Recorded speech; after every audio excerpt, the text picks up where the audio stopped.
Hi hello ನಮಸ್ತೆ welcome back to my channel. ನಾನು ಮೊನ್ನೆ ಮೊನ್ನೆ ವಿಡಿಯೋದಲ್ಲೇ ಹೇಳಿದ್ದೆ, ಲಾಸ್ಟ್ ವಿಡಿಯೋದಲ್ಲಿ ಮನೆ ಚೇಂಜ್ ಮಾಡ್ತಾ ಇದ್ದೀವಿ ಅಂತ ಹೇಳಿ.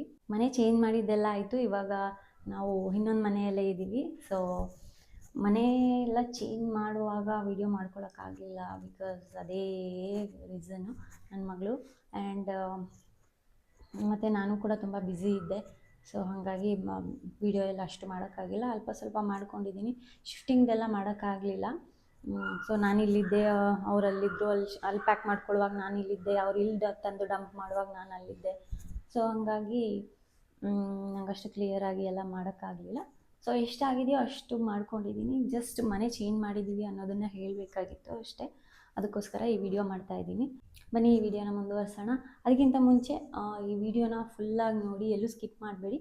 ಫುಲ್ಲಾಗಿ ನೋಡಿ, ಇಷ್ಟ ಆದರೆ ಲೈಕ್ ಮಾಡಿ, ಶೇರ್ ಮಾಡಿ, ಕಮೆಂಟ್ ಮಾಡಿ. ಹಾಗೆ ಯಾರೆಲ್ಲ ಹೊಸದಾಗಿ ನೋಡ್ತಾ ಇದ್ದೀರಾ ಪ್ಲೀಸ್ ಸಬ್ಸ್ಕ್ರೈಬ್ ಮಾಡಿ ಅಂತ ಹೇಳ್ತಾ ಈ ವಿಡಿಯೋನ ಮುಂದುವರ್ಸೋಣ ಬನ್ನಿ.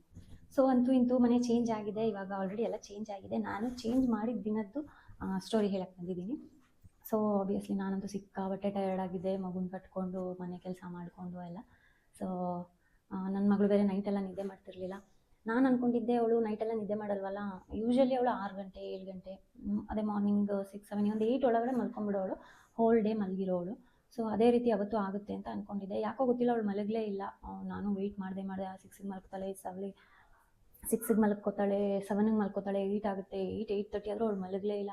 ಸೊ ಏನೋ ಅವಳು ಒಂದು 4 ಗಂಟೆ ಟೈಮಲ್ಲಿ, ಅರ್ಲಿ ಮಾರ್ನಿಂಗ್ ಒಂದು 4 ಆಟಾಡ್ತಾ ಇದ್ಲು, ಮಲಗಿರಲಿಲ್ಲ. ಸೊ ಅವಳನ್ನ ನಾನು ಎದ್ದಿರಬೇಕಲ್ವ, ನಾನು ಎದ್ದಿದ್ದೆ. ಸೊ ಅವಳು ಸುಮ್ಮನೆ ಆಟಾಡ್ತಾ ಇದ್ಲಲ್ವ ಅಂತ ಹೇಳಿ ಅವಳ ಪಾಡಗಳನ್ನ ಆಟಾಡೋಕ್ಕೆ ಬಿಟ್ಬಿಟ್ಟು ನಾನು ಹೋಗಿ ಎಲ್ಲ ಫ್ರೆಶ್ ಅಪ್ ಆಗಿ ಸ್ನಾನ ಎಲ್ಲ ಮಾಡಿಕೊಂಡು ಪೂಜೆಗೆ ಏನೇನು ಬೇಕೋ ಎಲ್ಲ ತಯಾರಿ ಮಾಡಿಕೊಂಡೆ.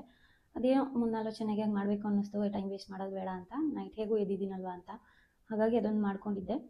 ಆಮೇಲೆ ಅವಳು ಮಲಗಲೇ ಇಲ್ಲ. 8:30 ಆದ್ರೂ ಯಪ್ಪ ಫುಲ್ಲು, ನನಗಂತೂ ನೈಟ್ ಇಡೀ ನಿದ್ದೆ ಮಾಡದೇ ಇರೋದಕ್ಕೂ ಫುಲ್ ಟಯರ್ಡ್ ಆಗಿಬಿಟ್ಟಿತ್ತು. ಅದಾದಮೇಲೆ ಪಾಪ ನಮ್ಮ ಪಕ್ಕದ ಮನೆಯವರು ಸ್ವಲ್ಪ ಹೆಲ್ಪ್ ಮಾಡಿದ್ರು ಅವಳನ್ನ ಹಿಡ್ಕೊಳ್ಳೋದಕ್ಕೆ. ಆ ಟೈಮಲ್ಲಿ ನಾವು ಏನು ಮನೆ ಕೆಲಸ ಶಿಫ್ಟಿಂಗ್ ಅಲ್ಲ, ಫಸ್ಟು ಪೂಜೆ ಕೆಲಸ. ಇಲ್ಲಿ ಬಂದುಬಿಟ್ಟು 9 ಪೂಜೆ ಇಟ್ಕೊಂಡಿದ್ದು, ಬಟ್ 9 ಅವಳು ಆ ಥರ ಮಾಡಿದ್ದಕ್ಕೆ 9ಗಾಗಲಿಲ್ಲ. ಸೊ 9:30 ಆಯಿತು ಪೂಜೆ ಮಾಡುವಾಗ. ಸೊ 9:30ಗೆಲ್ಲ ಪೂಜೆ ಮುಗೀತು. ಪೂಜೆ ಎಲ್ಲ ಆದಮೇಲೆ ತಿಂಡಿ ತಿಂದ್ಕೊಂಡು ಶಿಫ್ಟಿಂಗ್ ಕೆಲಸ ಸ್ಟಾರ್ಟ್ ಮಾಡಿದ್ವಿ. ಸೊ ಶಿಫ್ಟಿಂಗಿಗೆ ಪ್ಯಾಕರ್ಸ್ ಆ್ಯಂಡ್ ಮೂವರ್ಸ್ ಅವ್ರಿಗೆ ಹೇಳಿದ್ವಿ, ಅವ್ರು ತಂದು ಎಲ್ಲ ಡಂಪ್ ಮಾಡಿದ್ರು. ಸೊ ಅದು ಕೂಡ ಅಷ್ಟು ಸ್ಯಾಟಿಸ್ಫ್ಯಾಕ್ಷನ್ ಇರಲಿಲ್ಲ ನನಗೂ. ಅವ್ರಿಗೂ ನನ್ನ ಹಸ್ಬೆಂಡ್ಗೂ ಸ್ವಲ್ಪ ಕ್ಲಾಶಸ್ ಆಯಿತು. ಹಾಗಾಗಿ ಅರ್ಧಂಬರ್ಧ ಆಗೋಯಿತು. ಇನ್ನೊಂದು ಸ್ವಲ್ಪ ಉಳಿದಿರೋದನ್ನೆಲ್ಲ ನೆಕ್ಸ್ಟ್ ಡೇಗೆ ಶಿಫ್ಟ್ ಮಾಡ್ಕೊಂಡ್ವಿ. ಅಲ್ಲಿ ಏನಾಯಿತು ಅಂದರೆ, ನನ್ನ ಹಸ್ಬೆಂಡು ಅವ್ರದ್ದು ಓನ್ ಗಾಡಿ ಇದೆ. ಸೊ ಹುಡುಗರು ಕೂಡ ಇದ್ದಾರೆ. ಹಾಗಾಗಿ ನಾವೇ ಶಿಫ್ಟ್ ಮಾಡ್ಕೊಳ್ಳೋಣ ಅಂತ ಹೇಳಿದ್ರು. ನಾನು ಏನು ಅಂದ್ಕೊಂಡೆ ಅಂದರೆ, ಸುಮ್ಮನೆ ಯಾಕೆ ರಿಸ್ಕ್ ತೊಗೊಳ್ಳೋದು, ಎಲ್ಲ ಫ್ರಿಜ್ಜು ವಾಷಿಂಗ್ ಮಿಷಿನು ಎಲ್ಲ ಡ್ಯಾಮೇಜ್ ಮಾಡಿಬಿಡ್ತಾರೆ ಅಂತ ಹೇಳಿಬಿಟ್ಟು ಪ್ಯಾಕರ್ಸ್ ಆ್ಯಂಡ್ ಮೂವರ್ಸ್ಗೆ ಹೇಳಿದ್ರೆ ನೀಟಾಗಿ ಮಾಡಿಕೊಡ್ತಾರೆ ಅವರು ಅಂತ ಹೇಳಿಬಿಟ್ಟು ಅವ್ರಿಗೆ ಹೇಳಿದ್ದೆ. ಮತ್ತು ನಮಗೂ ಸುಮ್ಮನೆ ರಿಸ್ಕ್ ಯಾಕೆ ಅಂತ ಹೇಳಿ, ಅವರೇ ಎಲ್ಲ ಇನಿಷಿಯೇಟಿವ್ ತೊಗೊಂಡು ಮಾಡ್ತಾರಲ್ವ ಅಂತ. ಸೊ ಅದು ಆಗಲಿಲ್ಲ.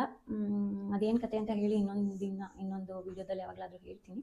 ಜಸ್ಟ್ ಇವತ್ತು ಪೂಜೆ ದಿನದ ವೀಡಿಯೋ ಮಾಡಿದ್ದೀನಿ. ಪೂಜೆ ದಿನದ ವೀಡಿಯೋನ ನೋಡ್ಕೊಂಡು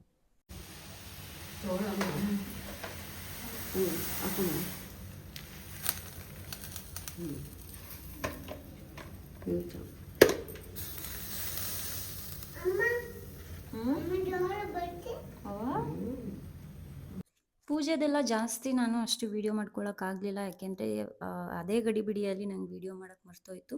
ಆ್ಯಂಡ್ ಇಬ್ಬರು ನನ್ನ ದೊಡ್ಡ ಮಗಳಂತೂ ಸಿಕ್ಕಾಬಟ್ಟೆ ಅವಳನ್ನ ಹಿಡಿಯೋದಕ್ಕೆ ಆಗ್ತಿರ್ಲಿಲ್ಲ. ಇನ್ನು ಎರಡನೇವಳು ಅಳ್ತಾ ಇದ್ಲು. ಸೊ ಹಂಗಾಗಿ ಇಬ್ಬರನ್ನೂ ಸುಧಾರಿಸ್ಕೊಳ್ಳೋಷ್ಟರೊಳಗೆ ಸಾಕಾಗೋಯಿತು.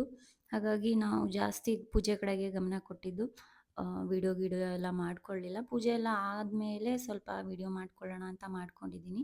ಇದು ರೆಡಿಮೇಡಾಗಿ ತಂದಿದ್ದು. ಈ ಮನೇಲಿ ದೇವ್ರ ಮನೆ ಇಲ್ಲ. ಸೊ ಹಾಗಾಗಿ ನಾವು ರೆಡಿಮೇಡಾಗಿ ವುಡನ್ದು ಒಂದು ದೇವ್ರ ಮನೆನ ತೊಗೊಂಬಂದಿದ್ದೀವಿ.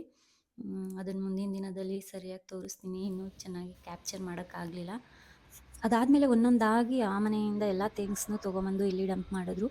ಫ್ರಿಜ್ಜು, ವಾಷಿಂಗ್ ಮಿಷಿನು, ಕಾಟ್ ಆಗಿರಲಿ, ಯಾವ್ಯಾವ ಪ್ಲೇಸ್ಗೆ ಯಾವ್ಯಾವ ಥಿಂಗ್ಸ್ನ ಪ್ಲೇಸ್ ಮಾಡಬೇಕು ಅದೇ ಥರ ಪ್ಲೇಸ್ ಮಾಡಿಕೊಟ್ರು.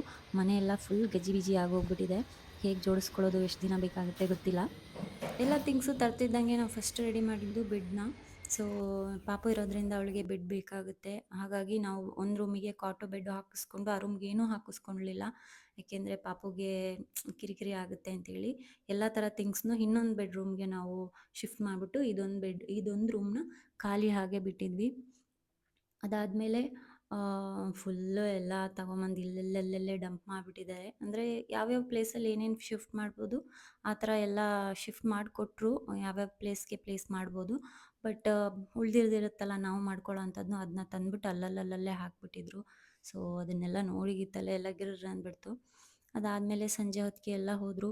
ಮಧ್ಯಾಹ್ನ ಮೇಲೆ ಸ್ವಲ್ಪ ರೆಸ್ಟ್ ಮಾಡಿದ್ವಿ. ಅದಾದಮೇಲೆ ಸಂಜೆ ಎಲ್ಲ ಹೋದ್ರಲ್ಲ, ನಾನು ಎದ್ಬಿಟ್ಟು ಸಂಜೆ ಮೇಲೆ ನೀಟಾಗಿ ಒಂದೊಂದೇ ನೀಟಾಗಿ ಕೆಲಸ ಮಾಡ್ಕೊಳ್ಳೋಣ ಅಂತ ನಿಧಾನವಾಗಿ ಮಾಡ್ಕೋತಾ ಇದ್ದೆ. ಫಸ್ಟು ನಾನು ಮಾಡಿದ್ದು ಫ್ರಿಜ್ ಕ್ಲೀನಿಂಗ್. ಯಾಕೆಂದರೆ ಅಲ್ಲಿ ಫ್ರಿಜ್ ಕ್ಲೀನ್ ಮಾಡಿರಲಿಲ್ಲ, ಹಾಗೆ ಮೇಲ್ ಮಾತ್ರ ಮಾಡ್ಕೊಂಬಂದಿದ್ದೆ. ಒಳಗಡೆ ಎಲ್ಲ ಹಾಗೆ ಸ್ವಲ್ಪ ನೀಟಾಗಿ ಕ್ಲೀನ್ ಮಾಡಿಕೊಂಡೆ. ಫಸ್ಟ್ ಬೇಕಲ್ವಾ ಹಾಲು ತರಕಾರಿ ಎಲ್ಲ ಅದರೊಳಗೆ ಇಡಬೇಕಿಲ್ಲ ಅಂದರೆ ಹಾಳಾಗಿಬಿಡುತ್ತೆ. ಅದಾದಮೇಲೆ ನೆಕ್ಸ್ಟ್ ಕಿಚನ್ ರೆಡಿ ಮಾಡ್ಕೊಬೇಕು. ಸೊ ಮೇಯ್ನಾಗಿ ಅದೇ ಬೇಕಾಗಿರೋದು. ಕಿಚನಲ್ಲಿ ಇರೋ ಐಟಮ್ಗಳನ್ನೆಲ್ಲ ಎಲ್ಲೆಲ್ಲಿ ಪ್ಲೇಸ್ ಮಾಡೋದು ಅಂತ ಹೇಳಿ ತಲೆನೋವು ಆಗಿಬಿಟ್ಟಿತ್ತು ನನಗಂತೂ. ಒಂದು ಮನೇಲಿ ನೀಟಾಗಿ ಎಲ್ಲ ನೀಟಾಗಿ ಒಂದೊಂದು ಕಡೆ ಇಟ್ಕೊಂಡಿರ್ತೀವಿ. ಸೊ ಸಡನ್ನಾಗಿ ಚೇಂಜ್ ಮಾಡಿದಾಗ ಅದನ್ನೆಲ್ಲ ಸ್ವಲ್ಪ ಆರ್ಗನೈಸ್ ಮಾಡಬೇಕು. ಅಂತೂ ಇಂತೂ ಒಂದು ನೈಟಲ್ಲಿ ಒಂದು 50% ಕಿಚನ್ ಆರ್ಗನೈಸಿಂಗ್ ಆಯಿತು.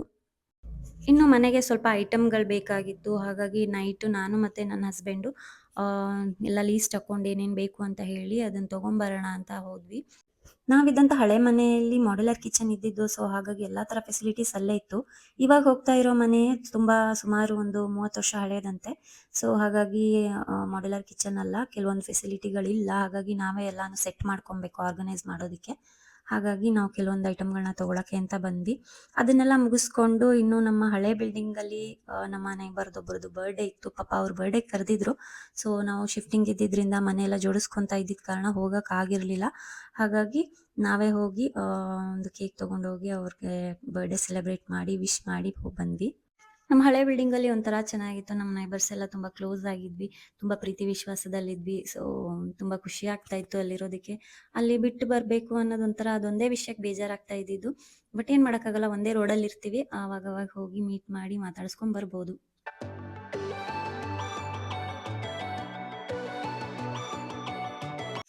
ಇದು ನೆಕ್ಸ್ಟ್ ಡೇ ವಿಡಿಯೋ. ಸೊ ಬೆಳಗ್ಗೆ ಎದ್ದಿದ ತಕ್ಷಣ ತಿಂಡಿಗೆ ರೆಡಿ ಮಾಡಿಕೊಂಡು ಟೊಮೆಟೊ ಗೊಜ್ಜು ಮತ್ತು ಚಪಾತಿ ಮಾಡಿದ್ದೆ ತಿಂಡಿಗೆ.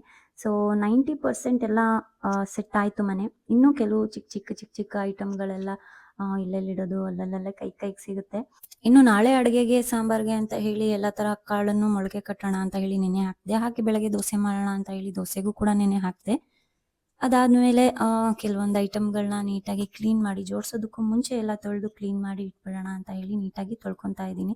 ಈ ಮನೆ ಶಿಫ್ಟ್ ಮಾಡಿದ್ರೆ ಇದ್ದಿದ್ದೇ ಕೆಲಸ, ಮುಗಿಯದ ಕೆಲಸ ಅಂತ ಹೇಳ್ಬೋದು.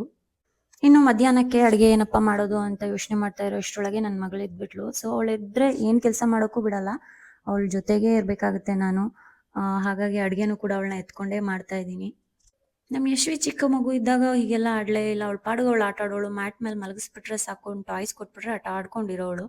ಇವಳು ಒಂದು ಸ್ವಲ್ಪ ಅಂಟ್ಕೊಂಡಿರ್ತಾಳೆ ನನಗೆ. ಕೆಲಸ ಮಾಡ್ತಾ ಮಾಡ್ತಾ ಸಂಜೆ ಆಗಿದ್ದೇ ಗೊತ್ತಾಗಲಿಲ್ಲ. ಸಂಜೆ ಮೇಲೆ ತರಕಾರಿ ಮತ್ತು ಸೊಪ್ಪು ತೊಗೊಂಬಂದಿದ್ರು. ಸೊಪ್ಪನ್ನೆಲ್ಲ ನೀಟಾಗಿ ಬಿಡಿಸಿಟ್ಕೊಂಡು ಬಾಕ್ಸ್ ಒಳಗೆ ಹಾಕೊಂಡು ಫ್ರಿಜ್ಜಲ್ಲಿ ಇಟ್ಕೊಂಡೆ.